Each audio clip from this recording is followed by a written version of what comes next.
This is one of the most asked questions in therapy. Ma'am, हम बदलना चाहते हैं लेकिन हम बदल नहीं पा रहे। हम अपनी अच्छी और बुरी आदतों के बीच में डिस्टिंग्विश नहीं कर पाते। मैं स्मोकिंग छोड़ना चाहता हूँ लेकिन मैं छोड़ नहीं पा रहा।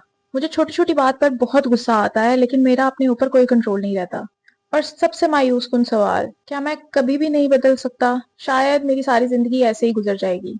लेकिन मेरा सवाल ये है कि अगर हमारी हैबिट्स इतनी स्ट्रांग होती है तो क्या वाकई हम सारी जिंदगी अपने ब्रेन को दोबारा रीशेप नहीं कर सकते? जवाब है यस, वी कैन। और न्यूरो साइंस में इस प्रोसेस को न्यूरोप्लास्टिसिटी कहते हैं। जब आप एक बिहेवियर या किसी एक सर्टेन इमोशन को या किसी एक ऑब्जर्वेशन को रिपीटेडली ऑब्जर्व, फील या परफॉर्म कर रहे होते हैं तो आपके ब्रेन के न्यूरॉन्स आपस में कम्युनिकेट करते हैं। This communication is supported through neurotransmitters, जो आपके इलेक्ट्रिक सिग्नल्स को केमिकल सिग्नल्स में कन्वर्ट करके ब्रेन को ट्रेन करना स्टार्ट कर देते हैं।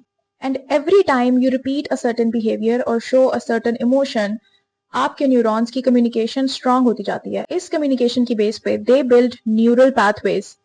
जितनी बार वो प्रोसेस रिपीट होगा उतना न्यूरल पाथवे स्ट्रांग होता जाएगा। आसान अल्फाज में समझाने की कोशिश करूं तो your brain starts to create shortcuts and every time your mind uses that shortcut it becomes your habit, जिसको हम आम जुबान में आदत कहते हैं। आदतें दो तरह की होती हैं, अच्छी और बुरी। इफ यू आर समवन जिन्हें नहीं पता कि अपनी आदतों के बीच में डिस्टिंग्विश कैसे किया जाए, अच्छे और बुरे का फर्क कैसे मालूम हो, do let me know in the comment section and I will make another video on it. Now coming to the interesting part. Your brain acts like a plastic, and by plastic I mean it is flexible enough to be rewired again. Your brain has the tendency to reshape itself. Game बहुत आसान है। All you need to do is just be consistent and create a new neural pathway.